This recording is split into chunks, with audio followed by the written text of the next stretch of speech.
السلام علیکم ورحمۃ اللہ وبرکاتہ۔ دوستو، میں ہوں فیض ملک اور آپ دیکھ رہے ہیں ہمارا یوٹیوب چینل اسلامی اخلاق۔ تو ویڈیو کو شروع کرنے سے پہلے میں آپ سے یہ گزارش کرتا ہوں کہ اگر آپ ہمارے چینل پر پہلی بار آئے ہیں تو ہمارے چینل کو آپ سبسکرائب کر لیں اور ساتھ میں بیل کے آئیکن پر بھی کلک کر دیں تاکہ ہماری ہر نئی آنے والی ویڈیو سب سے پہلے آپ کو ملتی رہے۔ چلیے اب ویڈیو شروع کرتے ہیں۔ دوستو، ابلیس کو جنت سے نکال دیا گیا تھا اور جنت سے نکالنے کے بعد اس کی ایک ہی سوچ تھی کہ وہ ایسا کیا کرے اور ایسی کیا چال چلے کہ تاکہ حضرت آدم کو رسوا کر سکے۔ ایک روز اس نے دیکھا کہ جنت کے تمام دروازے بند ہیں اور مور اور سانپ کھڑے ہیں۔ ابلیس نے ان کو دیکھا تو اس کا دماغ جاگ اٹھا، کیونکہ اس کے دل میں آدم کے لیے بڑا زہر بھرا ہوا تھا۔ ابلیس فوراً جنت کے دروازے پر مور کے پاس پہنچا اور بڑے ہی ہمدردانہ لہجے میں کہنے لگا، بہت جلد تمہیں بھی جنت سے نکال دیا جائے گا اور آدم کو بھی جنت سے نکال دیا جائے گا۔ البتہ تم مجھے جنت میں لے جاؤ تو میں تمہیں ایک ترکیب بتاؤں گا تو تم اور آدم جنت سے کبھی نہیں نکلو گے، یہ میرا دعویٰ ہے۔ مور نے ابلیس کی بات سنی تو فکر مند ہو گیا۔ تھوڑی دیر سوچنے کے بعد کہنے لگا کہ تمہاری بات تو میرے دل کو لگی ہے، لیکن میں تمہیں اندر کیسے لے کر جاؤں؟ میں نے کافی سوچا ہے لیکن مجھے سمجھ نہیں آ رہا کہ تمہیں اندر کیسے لے کر جاؤں، وہ بھی جنت کے محافظوں سے آنکھ بچا کر۔ تو ابلیس نے فوراً جواب دیا کہ کیا تم یہ نہیں جانتے ہو کہ میں منتر پڑھ کر اپنے آپ کو ایک چھوٹے سے موتی میں تبدیل کر سکتا ہوں؟ تم مجھے اپنے منہ میں دبا کر جنت کے اندر لے جانا۔ یہ کہہ کر ابلیس نے منتر پڑھا اور اپنے آپ کو ایک چھوٹے سے موتی میں بدل دیا۔ تو مور نے ابلیس کو اپنے منہ میں رکھ لیا اور جنت میں داخل ہوا۔ یوں ابلیس ملعون مور کی مدد سے جنت میں داخل ہو گیا۔ پھر مور ابلیس کو اپنے منہ میں لیے ہوئے سیدھا حضرت حوا کے سامنے پہنچا اور وہاں پہنچ کر ابلیس نے دوبارہ اپنے اوپر کچھ جادو کیا اور انسان کی شکل میں آ گیا۔ انسانی شکل میں آنے کے بعد ابلیس نے اپنی چال سے اماں حوا کو ورگلانے کی کوشش شروع کر دی اور کہنے لگا کہ اگر تم نے اس درخت کا پھل نہ کھایا تو تمہیں جنت سے نکال دیا جائے گا۔ اماں حوا بولیں، یہ درخت تو ممنوع ہے، اس کا پھل کھانے سے منع فرمایا گیا ہے۔ ابلیس نے دوبارہ بولا کہ اس درخت کا پھل نہ کھایا گیا تو جنت سے نکال دیا جائے گا، تمہیں بھی اور آدم کو بھی۔ ابلیس ملعون آخرکار اپنی چال میں کامیاب ہو گیا اور اماں حوا نے اس کی باتوں میں آ کر اس ممنوع درخت کا پھل کھا لیا اور پھر حضرت آدم علیہ السلام کے پاس پہنچیں اور کہنے لگیں کہ میں نے اس ممنوع درخت کا پھل کھا لیا ہے، تم بھی اس کا پھل کھا لو تاکہ ہم ہمیشہ جنت میں رہیں۔ حضرت آدم نے کہا، ہائے افسوس، تم نے یہ کیا کر دیا؟ پھر ابلیس کی مکاری میں آنے والی اماں حوا نے حضرت آدم کو بھی مجبور کر دیا کہ وہ بھی اس درخت کا پھل کھائیں اور یوں ان دونوں کو جنت سے نکال دیا گیا۔ مور جو کہ اپنے منہ میں ابلیس ملعون کو لے کر جنت میں داخل ہوا تھا، وہ یہ سب دیکھ رہا تھا اور یوں مور اور اس کا ساتھ دینے والے سانپ کو بھی جنت سے بے دخل کر دیا گیا۔ یوں حضرت آدم، اماں حوا، مور اور سانپ آسمانوں کی جنت سے اتر کر زمین پر آ گئے۔ دوستو، اب سوال یہ ہے کہ زمین پر حضرت آدم اور حوا کے آنے سے پہلے کیا تھا؟ کون سی مخلوق تھی اور جنت کس کے لیے بنائی گئی تھی اور زمین و آسمان کی تخلیق کیسے کی گئی تھی؟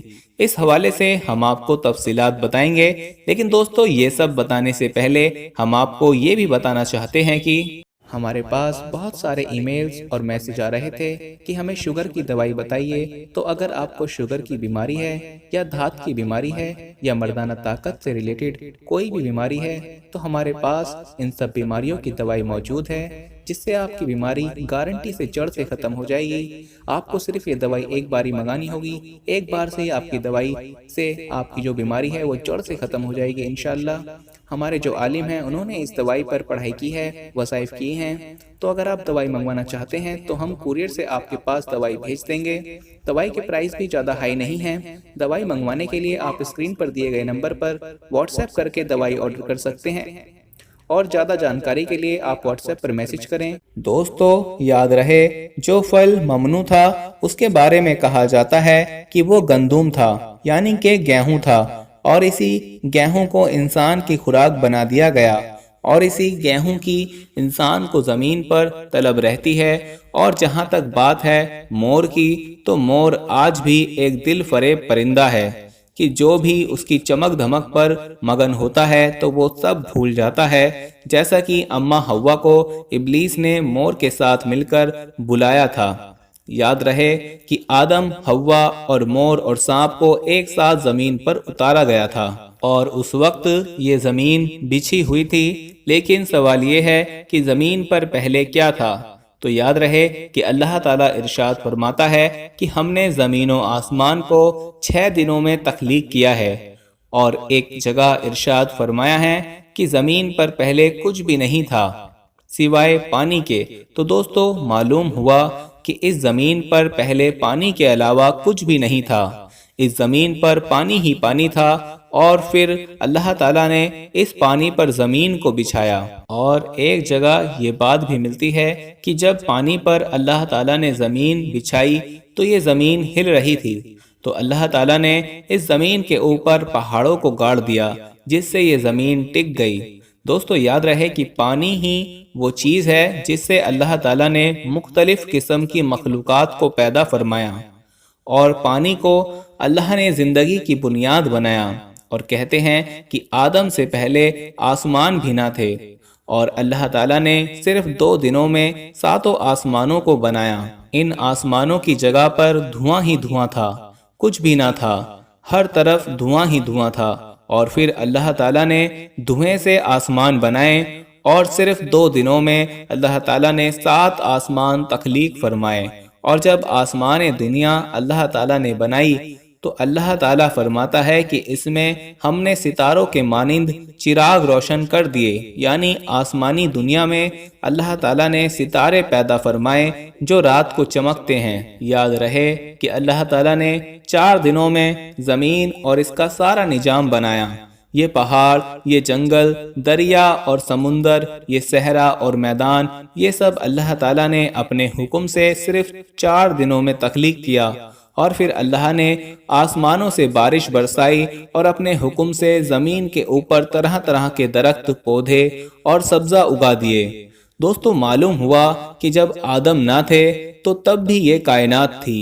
جب آدم کو اللہ تعالیٰ نے تخلیق کرنے کا ارادہ فرمایا تو اللہ تعالیٰ نے اس کائنات کو ترتیب دیا اور اس کائنات کو پیدا فرمایا۔